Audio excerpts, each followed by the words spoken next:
नाज़रीन welcome back. Discussion को आगे बढ़ाते हैं। अंसार अब्बासी साहब, मुजीब रहमान शामी साहब ने एक बड़ा दिलचस्प कमेंट किया। उन्होंने कहा कि शहबाज शरीफ साहब जो हैं वो सोशल मीडिया की स्पेकुलेशंस को बिलीव कर रहे हैं और सोशल मीडिया की स्पेकुलेशंस तो जो हैं वो होती रहती हैं, लेकिन दूसरी तरफ ये भी एक हकीकत है कि सारा सेंटर ऑफ ग्रेविटी जो है पाकिस्तानी मीडिया का वो सोशल मीडिया, यूट्यूब, ट्विटर वगैरह की तरफ चला गया है। और अब जो मेन स्ट्रीम मीडिया है उस पर इतनी कदरें हैं कि बहुत सी चीज़ें हो जाती हैं मुल्क में, मेन स्ट्रीम मीडिया उसको डिस्कस नहीं कर सकता। या आपको हिंदुस्तान के मीडिया से पता चलता है, या आपको सोशल मीडिया से पता चलता है, या वेस्टर्न मीडिया से पता चलता है कि पाकिस्तान वही सूरत हाल जो पहले होती थी BBC के सैरमीन वाली वही वापस आ गई। इस पर क्या आपका रद्द अमल है? एक छोटी सी बात, पहले एक बात कर लूँ कि जहाँ हम रिस्पॉन्सिबिलिटी की बात कर रहे हैं, चूँकि हम सब जब बात कर रहे थे तो हम पॉलिटिशियंस के जो उनको रिस्पॉन्सिबल अपना रोल अदा करना चाहिए, यही रूल अप्लाई दूसरी साइड पे भी करता है इदारों के भी, कि because this country belongs to all of us, हम सब सही और कहीं से भी अगर मैच्योरिटी उस लेवल की ना दिखाई जाए, कोई भी साइड हो, मुझे हमें कुछ फैक्ट्स का नहीं पता, तो उसका ज़ाहिर है जो इम्पैक्ट होगा, इम्प्लिकेशंस होंगी, वो सबको बर्दाश्त करने के लिए पाकिस्तान को बर्दाश्त करनी पड़ेंगी। अच्छा, जो आपने जो क्वेश्चन किया डॉक्टर साहब, ये एक मैं आपको बताऊँ, एक अलमिया ये है कि लोग, हम जब बात करते हैं ना मेन स्ट्रीम मीडिया के ऊपर, टेलीविज़न चैनल्स के ऊपर और अखबारात के ऊपर, आप यकीन करेंगे कि लोग उस स्पेकुलेशन को, सोशल मीडिया को ज़्यादा ट्रस्ट करते हैं, बिकॉज क्रेडिबिलिटी शिफ्ट होगी। नहीं, क्रेडिबिलिटी इररिस्पॉन्सिबल, वहाँ पे फेक न्यूज़ भी होती हैं, speculation in real sense, rumour mongering भी बहुत होती है, सब कुछ। लेकिन ये वाली जो आपने बात की ना, कि जो पिछले 5-6 साल इस मुल्क में जो कुछ हुआ, हम भी बहुत सी बातें जो हमें ऑब्जेक्टिवली इन गुड फेथ करनी चाहिए, हम नहीं कर सकते। ये तो एक फैक्ट है। बिल्कुल मेन स्ट्रीम मीडिया जो बात हमें गुड फेथ में in the best interest of Pakistan करनी चाहिए, वो हम बातें नहीं कर सकते। और ये वाला जब इशू भी है, इसको भी अगर ज़ाहिर एहतियात से अगर डिस्कस किया जाए तो डिस्कस किया जाना चाहिए, ताकि वो स्पेकुलेशन ख़त्म हो। बल्कि मैं तो ये कह रहा हूँ कि ये स्पेकुलेशन इतना आगे जब इतनी स्पेकुलेशन है और वो इन्फ्लुएंस, ह्यूज इन्फ्लुएंस है सोशल मीडिया का। डॉक्टर साहब, ये मैं आपको बता दूं, क्रेडिबिलिटी ज़ीरो है किसी के सामने, या किसी के सामने 80% या 100% होगी, बट उसका इन्फ्लुएंस ह्यूज है सोशल मीडिया का। लेकिन मैं ये कहता हूँ कि हुकूमत को और ISPR या फ़ौज को इस मसले को जो भी है, चूँकि इन दोनों के दरमियान है, इतना दूर ड्रैग होना नहीं चाहिए था। 4-5 दिन हो गए हैं, 3-4 दिन से, 4 दिन से, 5 दिन से ये स्पेकुलेशन हो रही है। इसको 5 दिन नहीं गुजरने चाहिए थे मेरी ज़ाती राय में।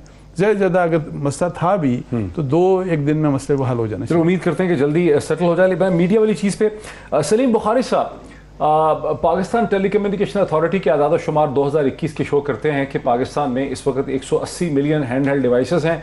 100 मिलियन से ज़्यादा लोग ब्रॉडबैंड एक्सेस करते हैं अपने हैंड हेल्ड डिवाइसेस के ऊपर, जिसके नतीजे में ये है कि टेली डेंसिटी जो है वो तकरीबन इस वक्त 80% है। और 90 से 100 मिलियन लोग जो हैं वो ग़ालिबन हफ्ते में एक दफ़ा यूट्यूब को इस्तेमाल करते हैं। तो जो सेंटर ऑफ ग्रेविटी है, जो हुकूमती इदारों ने, अदालतों ने मेन स्ट्रीम मीडिया पे इतना प्रेशर डाला है गुज़िश्ता 3-4 बरस में या 5 बरस में, कि मेन स्ट्रीम मीडिया जिसके ऊपर फिर भी एक रेगुलेटरी फ्रेमवर्क काम करता है, जो किसी डिसिप्लिन के तहत है, उसकी आवाज़ बिल्कुल ख़त्म हो गई है। वहाँ पर इश्यूज़ डिस्कस हो नहीं सकते एक संजीदा अंदाज से, जबकि सोशल मीडिया पे डिस्कस होते हैं, हिंदुस्तानी मीडिया से पता चलते हैं, बैनुल अक़वामी मीडिया से पता चलते हैं। इस पे आपका क्या इस्तदलाल है? आप मुदीर रहे एक बहुत बड़े अंग्रेजी अखबार के, अभी भी आप डिजिटल मीडिया को हेड करते हैं, इस पे क्या कहेंगे आप? डॉक्टर साहब, आपका मेरे ख्याल से ये बहुत ही वैलिड सवाल है। इसका जवाब तो बड़ा तवील दिया जा सकता है, लेकिन 2-3 बातें एक तो मैं चाहता हूं कि जिस तरह आपने इब्तिदा में 2 अफराद की रहलत जो है उसके ऊपर ताज़ियत का इजहार किया, तो जो नेशनल मीडिया सिसक के मर रहा है, इसके ऊपर भी कहीं ना कहीं किसी न किसी लेवल पर ताज़ियत होनी चाहिए। मैं हवाला नामों से देना नहीं चाहता हूं जिन्होंने आते ही सबसे पहले ये फरमान जारी किया था कि प्रिंट मीडिया के लोग जो हैं वो अपने लिए नौकरियां तलाश कर लें, क्योंकि ये तो 1 साल में मरने वाला है, ख़त्म होने वाला है।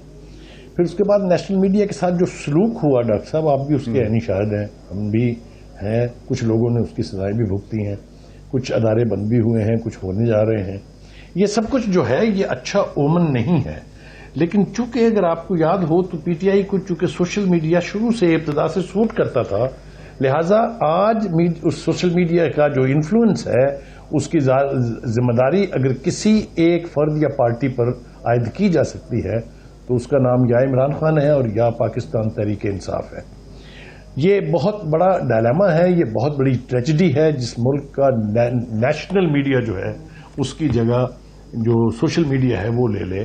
جو فیک نیوز کی باتیں کرتے ہیں، چاہے وہ ہمارے انفارمیشن منسٹر ہیں چاہے پرائم منسٹر ہیں، یہ سب کچھ ایجاد بھی ہوتی ہیں اور فروغ بھی پاتی ہیں سوشل میڈیا کے اوپر. میرا نہیں خیال کہ نیشنل میڈیا کے اوپر اس قسم کی اتنی شدت کے ساتھ کبھی فیک نیوز چلی ہو اور اس کے اوپر کسی نے ذمہ داری نہ لی ہو یا کسی کے خلاف ایکشن نہ ہوا. تو یہ جو مدد سوشل میڈیا ہے اس کی خرابیوں کا ابھی ہمیں صرف ادراک ہونا شروع ہوا ہے. اس کے جب آپ تباہ کن اثرات تک جائیں گے تو پھر پتہ چلے گا کہ کتنا بڑا ظلم ہوا جس ملک میں نیشنل میڈیا کی کریڈیبلٹی کو دانستہ طور پر فورس کے ساتھ ختم کیا جائے، وہاں پھر اسی قسم کی تباہی کا جو ہے وہ آثار نظر آتے ہیں. ایک بات. دوسری بات یہ ہے کہ یہ جو فیک نیوز افواہوں کے حوالے سے بات ہے، bear me out if I say کہ اس میں بھی آپ دیکھیے اپوزیشن تو اپنے مقصد کے لیے کچھ نہ کچھ بھی چلائے گی، لیکن حکومتی حلقوں میں نام لے کے وزیروں کے نام بتا سکتا ہوں آپ جنہوں نے اتنی بڑی فیک نیوز خود چلائی ہے اور اتنی بڑی افواہوں کو جنم دیا ہے جس پر بعد میں کبھی اثرات یعنی اصل میں آپ وہ نہیں دیکھ سکتے. شیخ رشید صاحب کی پیشین گوئیاں لے لیجئے یا اور اسی طرح کی درفنتنیاں جو ہم سنتے آئے ہیں، انہوں نے نیشنل میڈیا کو انڈرمائن بھی کیا ہے اور اپنے ویری شارٹ ٹائم آبجیکٹو کی خاطر بہت بڑی کاز کو تباہ کیا ہے. اچھا میرے ساتھ رہیں. صحیح کہا سر. سلیم بخاری صاحب سمجھتے ہیں کہ عمران خان اور تحریک انصاف نے یہ اس کے لیے ریسپانسبل ہے، لیکن آپ کو محسوس ہوتا ہے کہ یہ جو ایک سینٹر آف گریوٹی ہے مین سٹریم نیشنل میڈیا سے سوشل میڈیا کی طرف چلا گیا، یہ صرف تحریک انصاف کی ایٹیٹیوڈز کی وجہ سے ہوا ہے یا اس کے پیچھے اور بھی محرکات؟ دیکھیں Tehreek Insaf would speak for it self, وہ تو اپنے بارے میں بات کریں گی، مگر میں 1985 میں نے جرنلزم میں آیا تھا اور یہ سب میرے سینئر ہیں اور ہم نے ان سے بہت کچھ سیکھا. اگر ہم اس کو ٹریس کرنا شروع کریں تو کون سے میڈیا گروپ میں پہلا صحافیوں کا ایک بنایا گیا تھا گروپ جسے بتایا گیا تھا کہ یہ وزیر اعلیٰ ہوں گے آپ کے یا وزیر اعظم ہوں گے اور آپ ان کو پروجیکٹ کریں گے. یہاں سینئر لوگ سارے جانتے ہیں، میں صرف اشارہ کر کے آگے نکلتا ہوں. یہ پلاٹ اور لفافے کیسے گھسے سیاست میں اور نثار عثمانی صاحب ریپلیس ہوتے گئے اور سعید قاضی آتا گیا. یہ کیسے ہوا کہ جو ہے یہاں پہ ایس یو ویز آئے 8 کروڑ روپے کے. کس ملک کے صحافت میں ہم نے یہ دیکھا؟ یہاں کیسے ہوا؟ جب آپ نے 85 میں جب مارشل لا لگا اس کے بعد آپ نے کیا کیا؟ آپ کو میڈیا کی ضرورت تھی، آپ نے گھر کے لوگوں کو گملے میں لگا کے شخصیات کی تعمیر کروانی شروع کی. یہ سٹارٹڈ، کوئی دیوار اچانک نہیں گرتی، کوئی چھت اچانک نہیں گرتی، وہ اس دن گرنا شروع ہو جاتی ہے جس دن آپ اس میں 2 نمبر سیمنٹ لگاتے ہیں. تو یہ وہاں سے شروع ہوا، چلتا رہا اسی طریقے سے. جہاں ہماری پولیٹیکل ایلیٹ کو سوٹ کیا کہ وہ غیر جمہوری قوتوں کی گود میں بیٹھے، وہ بیٹھ گئے. کسی اور نے دھکا دے کے ان کو اٹھا دیا اور کوئی دوسرا بیٹھا تو وہ ناراض ہو گئے. تو یہ سلسلہ کہاں سے شروع ہوا؟ یہ کدھر سے یہ یہاں آج ہم پہنچے ہیں؟ تو کیسے؟ میں نہیں سمجھتا کہ بڑا آئیڈیل یا مثالی پی ٹی آئی کا کردار یا اس کی حکومت رہی ہے یا اس کی تاریخ بڑا پازیٹیولی یاد رکھے گی. I am very sure about that. لیکن سوال یہ ہے کہ ان چیزوں کو پرسپیکٹو میں ہم رکھ کے دیکھتے ہیں. یہ کیسے سب کچھ بنا؟ جعلی یہ لوگ اس قابل تھے ہمارے لیڈر بنتے، یہ اسٹیٹس مین تھے. مجھے بتائیں ان کی تعلیم دیکھیں، ان کی گفتگو دیکھیں. یہ اپنے مرضی کا صحافی سامنے بٹھا کے انٹرویو دیتے رہے اور بعض اوقات تو ایسی چیزیں ویڈیو پر پڑی ہوئی ہیں جس میں پتہ چلا کہ یار وہ بیچ میں کچھ گڑبڑ ہو گئی ہے کہ صحافی نے کوئی اور سوال پوچھ لیا ہے. تو یہ کہاں سے سب کچھ شروع ہوا؟ یہ سارا آپ نے بنایا، یہ سارا جھوٹ کا کھیل کھیلا، میڈیا میں جعلی شخصیات کو تعمیر کیا، ہمارے اوپر مسلط کیا اور ریاست نے اس کی سزا پائی. ایک سزا کا میں نام لیتا ہوں، دوسری آپ کو سمجھ لیجیے گا. ایک تو الطاف حسین صاحب ہیں جو بیٹھے ہوئے ہیں وہاں پہ انگلینڈ میں. تو دس ہیز اے ہسٹری.